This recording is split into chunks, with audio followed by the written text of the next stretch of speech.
Pray for the church. ఎంతమంది ప్రార్థిస్తున్నారు నిజంగా సంఘం కొరకు, మందిరం కొరకు?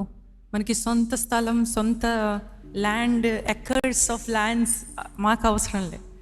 అట్లీస్ట్ ఏదో ఒక స్థలం స్వేచ్ఛతో ఎదుగో ముగిసిపోతుంది. ఈ యొక్క దీన్ని ఏమంటారు?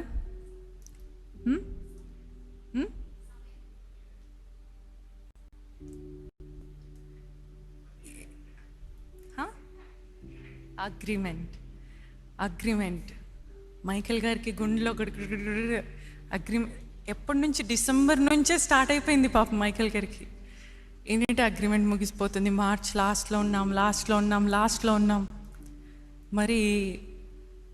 మరి ఆ అగ్రిమెంట్ అయిపోతుంది, సమయం అయిపోతుంది. మళ్ళీ నెక్స్ట్ ఎక్కడ, ఏ స్థలం? తిరిగిన ప్లేసెస్ లేదండి మన బ్రదర్స్ కూడా, మైకేల్ గారు కూడా. కానీ ఎంతో ప్రయత్నిస్తున్నాము. మరి దేవుడు మమ్మల్ని శోధిస్తున్నారు, మిమ్మల్ని మరి పరీక్షిస్తున్నారు. So let us stand firm, నిలకడగా నిలబడదాము.